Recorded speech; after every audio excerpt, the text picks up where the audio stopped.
सनातन धर्म से related video है और इसमें गुरुजी बताएंगे कि किस तरह सनातन धर्म सदियों से आज की मॉडर्न साइंस पे उसने विजय पाई है। की बात, वैदिक काल में 20-22 ऐसी विदुषी महिलाएं हैं, गार्गी, अपाला, लोपमुद्रा, मैत्रेयी, जिन्होंने बाकायदा वेदों पर व्याख्यान किया है, शास्त्रार्थ किया है।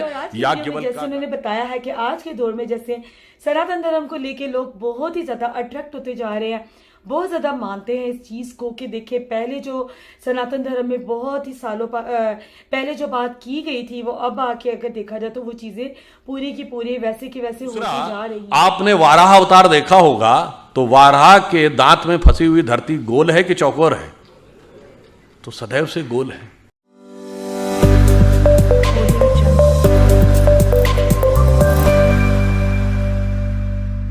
की बात, वैदिक काल में 20-22 ऐसी विदुषी महिलाएं हैं, गार्गी, अपाला, लोपमुद्रा, मैत्रेयी, जिन्होंने बाकायदा वेदों पर व्याख्यान किया है, शास्त्रार्थ किया है। याज्ञवल्क्य का गार्गी के साथ शास्त्रार्थ, संध्या का ऋषि मेधातिथि के साथ शास्त्रार्थ। हम चुनौती के साथ कहते हैं दुनिया में कोई दूसरी धर्म संस्कृति बताइए जो धर्म ग्रंथ के ऊपर पहले तो डिस्कशन का पावर देती हो और डिस्कशन का पावर महिला को देती हो। सनातन धर्म फिर उन्होंने हमको समझाया कि साहब आप जो थे वो समानता नहीं देते थे। और उससे भी बड़ा, मैं पहले भी कई बार बता चुका हूं कि सबसे प्रख्यात शास्त्रार्थ कौन है? आचार्य शंकर और मंडन मिश्र का। और उसमें न्यायाधीश कौन थी? मंडन मिश्र की पत्नी उभय भारती। अब बताइए दुनिया में कहीं ऐसा है कि धर्म के ऊपर, धर्म ग्रंथ पे डिस्कशन का स्कोप हो और उसकी डिस्कशन के स्कोप में पार्टिसिपेट करने का ही नहीं, ज्यूरी बनने का, चीफ ज्यूरी बनने का अधिकार किसी स्त्री को होता हो? यह सिर्फ हमारे यहां था।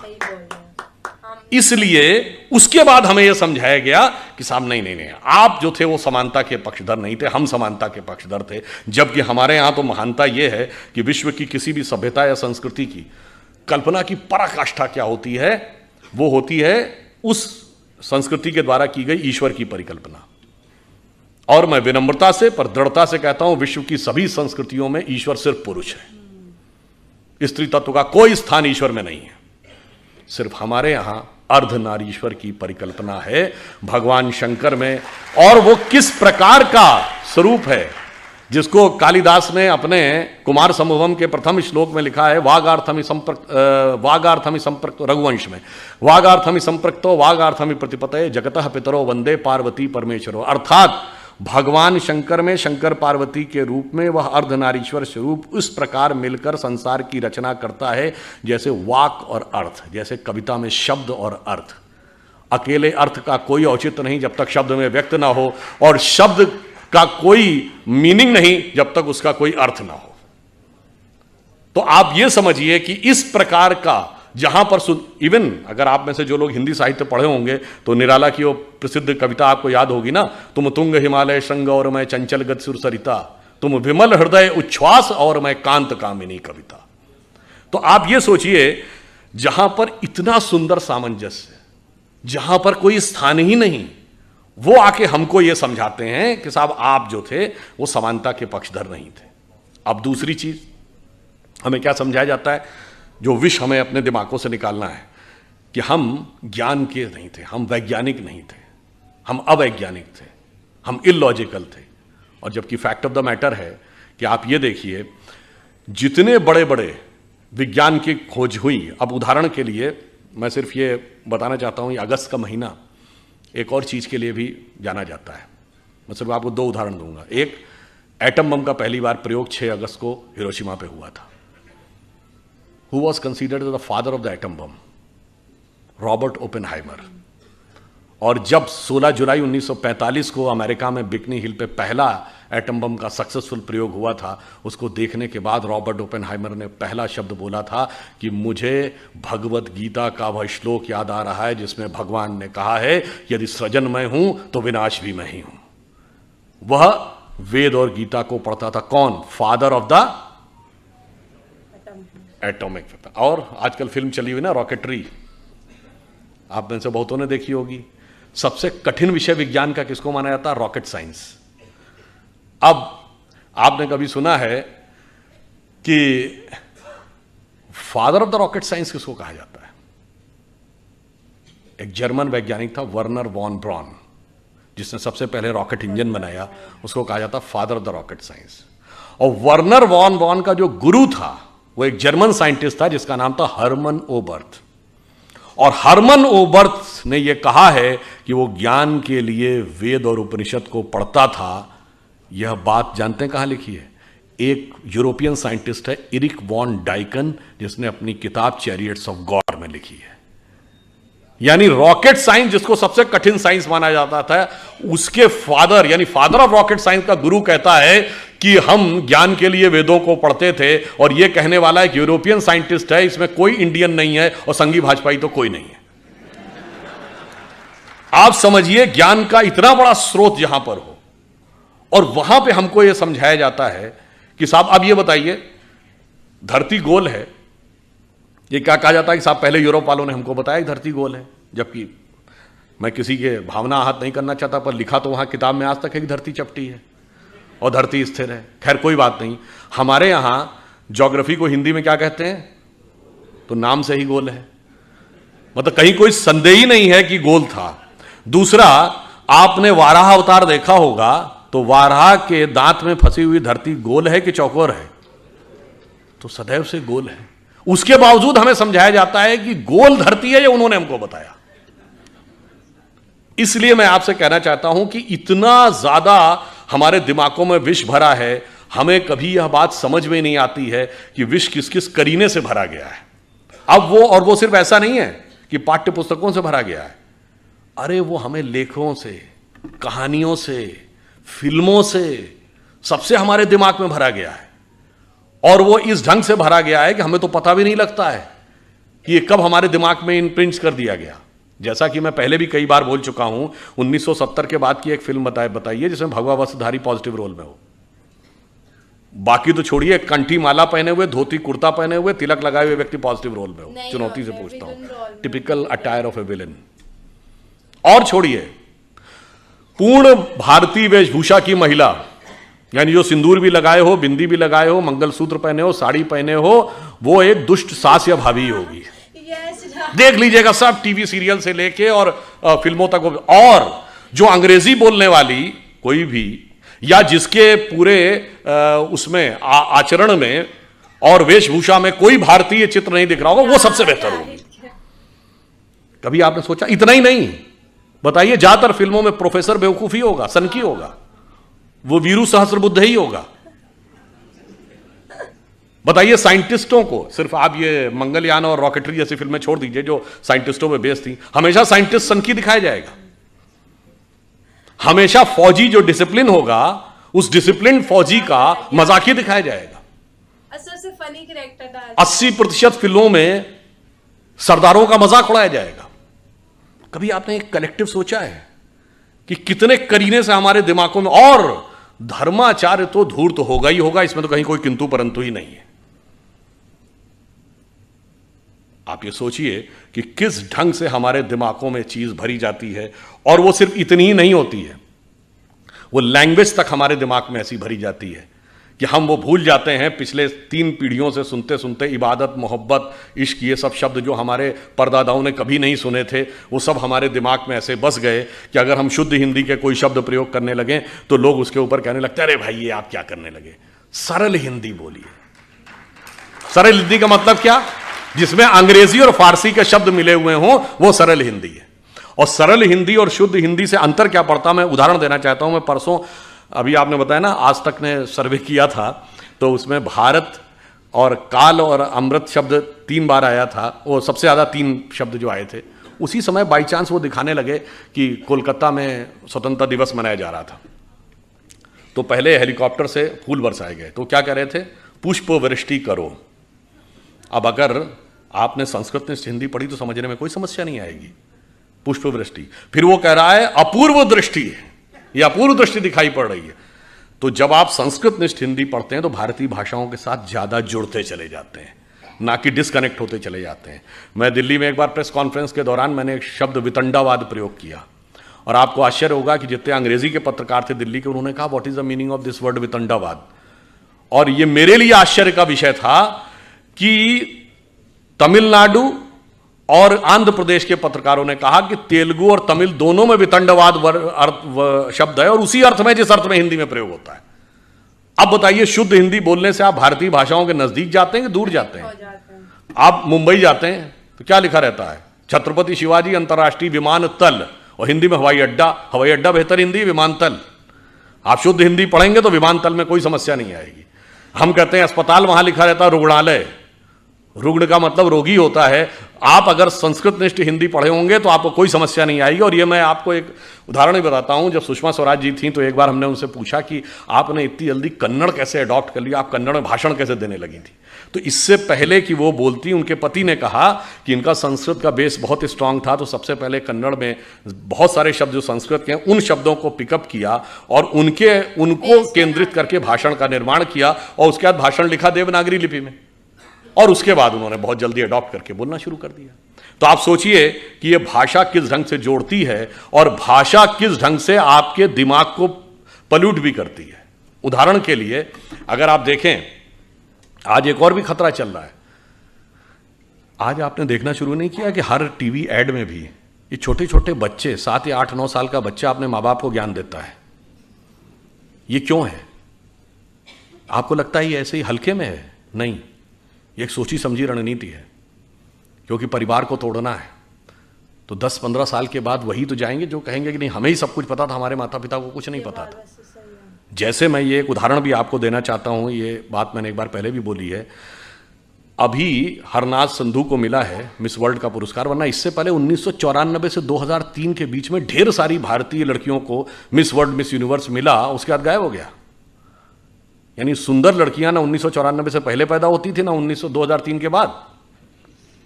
ये आपको लॉजिकल लगती है बात? नहीं जी, 1991 में नई अर्थव्यवस्था आई, भारत के पास इंफ्रास्ट्रक्चर नहीं था, तो कहां से पैसा आएगा? क्योंकि ना हमारे पास फिजिकल इंफ्रास्ट्रक्चर था, ना फाइनेंशियल इंफ्रास्ट्रक्चर था। तो बाकायदा कोलंबिया यूनिवर्सिटी का एक रिसर्च पेपर है कि बेसिकली पैसा कहां से आएगा मार्केट में। तो उस समय ये आया कि जो भारतीय परिवार हैं उनकी जो एवरेज सेविंग है 19 से 20% है। यानी एक औसत भारतीय परिवार लगभग 20% अपनी आय का बचाता है। अब वो उसमें से अगर हम 10% निकाल के मार्केट में ले आए तो मार्केट में इनिशियल फ्लो ऑफ मनी आ जाएगा। अब ये रिसर्च किया गया कि वो बचत के लिए सबसे ज्यादा प्रेरित कौन करता है, तो उसमें कहा गया कि घर की महिला सबसे ज्यादा प्रेरित करती है कि पैसा बचा के रखो। अब कहा गया कि जो नेक्स्ट जनरेशन की जो महिलाएं हैं, यानी लड़कियां जो आज हैं, उनको किस तरीके से इंटरनेशनलाइजेशन और मार्केट के अंदर जो खर्चा होना है उसकी तरफ हमें प्रेरित करना है। उस तरफ घुमाने के लिए ये सब कुछ हुआ और अचानक बंद हो गया। और विष कैसे आपके दिमाग में फैलता, मैं एक छोटी सी बात बताए दे रहा हूं। जैसे हम सब कहते हैं कि एक अंग्रेजी का शब्द है everything is fair in love and war. इसका हिंदी क्या है? जंग और इश्क में सब कुछ जायज है। ये हिंदी का कोई भी शब्द नहीं है। जंग हिंदी का शब्द है, ना इश्क हिंदी का शब्द है, ना जायज हिंदी का शब्द, सब फारसी के शब्द है। कभी आपने हिंदी या संस्कृत या किसी अन्य भारतीय भाषा में ऐसी कोई कहावत सुनी है कि युद्ध और प्रेम में सर्वथा सब कुछ उचित अनुचित है? ऐसा होता ही नहीं है, क्योंकि भाषा आपके दिमाग में एक संस्कृति भी लाती है। हमारे यहां युद्ध का एक धर्म है और प्रेम का एक त्याग है। इसलिए जिन्होंने कहा कि everything is fair in love and war, तो वहां आतंकवाद भी जायज है और फिर एसिड फेंकने वाले भी जायज है। इसलिए हमारे यहां ऐसा नहीं था। इसलिए हमें यह भी ध्यान रखना होगा, हम अपने बच्चों को यह भी समझाएं कि जब वो बहुत सारे प्रकार के तर्क वितर्क करते हैं।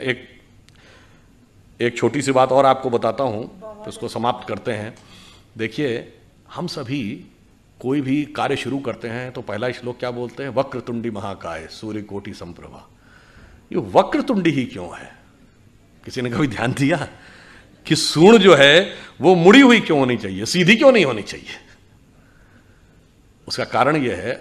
और गणेश जी, यहां तो सबसे बड़ा गणेश जी का मंदिर है। गणेश जी के हाथी का ही सर क्यों है? कारण यह है कि हाथी के सर में और उनके एक ही दांत क्यों है? चूहे की सवारी क्यों है? उसका कारण यह है कि गणेश जी का पूरा स्वरूप हमारे अंदर की कुंडलनी जागरण की प्रक्रिया का स्वरूप है। इसीलिए सूर्ण जो है कुंडलनी का प्रतीक है। हाथी का सर इसलिए है कि हाथी के मस्तक में गजमुक्ता होती है और 2 दांत कि बजाय एक दांत, और एक दांत भी टूटा हुआ है, वो इसलिए वक्रतुंडी इसलिए कि जो आपकी शक्ति है, जब आप कभी ध्यान लगाते होंगे तो हमेशा वो डाउनवर्ड टेंडेंसी की तरफ होती है, आपका मन हमेशा नीचे व्यर्थ की सांसारिक चीजों की तरफ भागता है। जब आप उसको नियंत्रित करके ऊपर की तरफ कर लेंगे तब आध्यात्मिक उन्नति का मार्ग प्रशस्त होगा। इसलिए गणेश जी की सूंड हमेशा वक्रतुंड यानी ऊपर की तरफ मुड़ी हुई है। और जब आप मूलाधार, स्वादिष्ठान, अनाहत, आज्ञा चक्र पे आते हैं, चौथे चक्र के बाद की यात्रा अब द्वैत के साथ नहीं हो सकती, संसार और ईश्वर एक साथ नहीं चलते, एक के साथ संबंध तोड़ना पड़ेगा। इसलिए एक दांत और वो टूटा हुआ है, आगे की यात्रा अद्वैत से होगी। और अब जाके जरा चेक करिएगा, अद्वैत का अर्थ होता है अंग्रेजी में नॉन डुअलिटी। एक वेबसाइट है, जाके चेक करिएगा, SAND, science and non duality. और वो जानते हैं उसका, आप वेबसाइट पे जाएंगे तो पहले ही शीर्षक में क्या लिखा, ओम इज इक्वल टू MC²। क्योंकि जब आप नॉन डुअलिटी में जाते हैं, अब यहां पे आइए, आइंस्टीन ने जो थ्योरी दी E is equal to MC², मतलब एनर्जी मास कन्वर्जन इक्वेशन, तो नॉन डुअलिटी में सिर्फ एनर्जी है। जब आप मास में आते हैं तो दो चीजें हैं ना, mass and energy. But finally मतलब 1900 से पहले सिर्फ law of conservation of mass था, यानी हम मानते थे एक मास दूसरे में चेंज होता है। अब law of conservation of energy है, अब एनर्जी दूसरे में एनर्जी होती है। और फिर मैं कहना चाहता हूं, मैं किसी दूसरे पे कमेंट नहीं कर रहा हूं, हमारा ही एकमात्र अंतिम संस्कार है जिसमें मास एनर्जी में कन्वर्ट होता है, बाकी जगह मास मास में कन्वर्ट होता है। तो आप ये समझ लीजिए कि कितनी वैज्ञानिक पद्धति हमारी किस प्रकार से रखी हुई है। तो ये सारा विष हमें अपने मन से निकालना है और स्वाभिमान के साथ आगे बढ़ना है। और एक दो चीज और भी समझ लेनी चाहिए। स्वतंत्रता संग्राम के संदर्भ में हम सब ये मानते हैं कि स्वतंत्रता मिली, स्वतंत्रता के लिए बहुतों ने संघर्ष किया, पर बहुतों ने संघर्ष किया उसकी मान्यता भी होनी चाहिए। जैसे एक आंदोलन था, राजनीतिक आंदोलन, जो गांधी जी, तिलक, गोखले, नेहरू जी इनके नेतृत्व में चल रहा था, उसका महत्व है। तो एक क्रांतिकारी आंदोलन भी था, जो युगांधर और अनुशीलन समिति बंगाल से शुरू होती है, फिर चाहे वो उत्तर प्रदेश में चंद्रशेखर आज़ाद, राम प्रसाद बिस्मिल, अशफाक उल्ला खां या भगत सिंह, राजगुरु, सुखदेव, वहाँ तक। और फिर एक सशस्त्र आंदोलन जो सैन्य अभियान था, जो रासबिहारी बोस और सुभाष चंद्र बोस जी के द्वारा शुरू होता है। सबका योगदान था। एक में एकाधिकार का वर्चस्व मेरे विचार से उचित नहीं है। एक दो फैक्ट आपको बताना चाहता हूँ, शायद मैं बहुत से लोगों को आपको ध्यान ना हो। जवाहरलाल नेहरू जी 15 अगस्त 1947 को प्रधानमंत्री नहीं बने थे। 2 सितंबर 1946 को कैबिनेट मिशन प्लान के तहत वो अंतरिम सरकार का नेतृत्व उन्होंने संभाला था। 2 सितंबर 1946 को क्यों? आप लोगों ने अगर पढ़ा हो तो भारत को आज़ादी देने का जो निर्णय लिया था अंग्रेजों ने, वो तो 30 जून 1948 डेट थी। फिर ये 11 महीने प्रीफोन कैसे हो गई, क्यों हो गई? उसको अगर समझना है तो आप ये समझिए कि उनका मैं नाम भूला हूं, उसमें ब्रिटिश सेना के कमांडर इन चीफ थे मिस्टर क्लाउड। उन्होंने 24 नवंबर 1945 को लेटर लिखा। वर्ल्ड वॉर खत्म हो चुका था, 25 लाख की फौज थी भारत की, जिसमें ब्रिटिश सैनिक सिर्फ 40,000 थे। उन्होंने लिखा कि सुभाष चंद्र बोस जी की INA के द्वारा किए गए कार्य को ध्यान में रखते हुए अब भारतीय सैनिकों पर भरोसा करना बहुत मुश्किल है, इसलिए बहुत लंबे समय तक अब हमारे लिए चंद ब्रिटिश सैनिकों के द्वारा शासन करना मुश्किल नजर आता है। ठीक, यह है नवंबर 24, 1945। जनवरी 1946 कैबिनेट मिशन प्लान अप्रूव होता है कि अब एक कैबिनेट मिशन भेजा जाएगा, मगर टारगेट था 30 जून 1948। अब 12 फरवरी 1946 को मिस्टर क्लाउड एक और लेटर लिखते हैं वायसराय को। वो कहते हैं मेरे पास जो इंफॉर्मेशन आ रही है उसके अनुसार तो भारतीय सैनिकों के अंदर अच्छा खासा असंतोष पनप रहा है, क्योंकि लाल किले में ट्रायल शुरू हो गया है जो आजाद हिंद फौज के सैनिक पकड़े गए थे उनके विरुद्ध, और उसको लेकर बहुत असंतोष है, जनता भी उनके साथ है। इसलिए अब हम इस पर कुछ भी भरोसा नहीं कर सकते, इस सेना पर।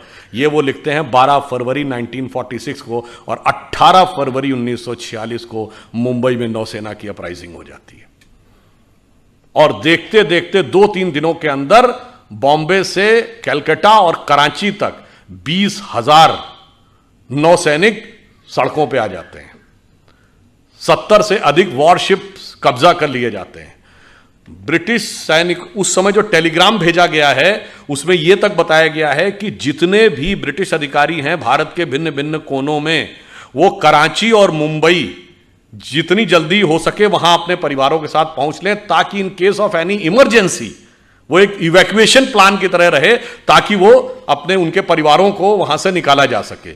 इस कदर भयभीत हो गए थे और ब्रिटिश कमांडर्स की बात कोई मानने को तैयार नहीं था। तब उन्होंने सरदार पटेल और नेहरू जी से और कांग्रेस के नेताओं से आग्रह किया कि आप उन नौ सैनिकों को आश्वासन दीजिए, और उनके आश्वासन के बाद वो बात छुपी। उसके बाद तो यह तय हो गया कि अब जितनी जल्दी हो सके जान बचा के भागें। सबसे बड़ा कारण वो नौसेना की अपराइजिंग थी, इसीलिए 2 सितंबर 1946 को सरकार बना दी गई।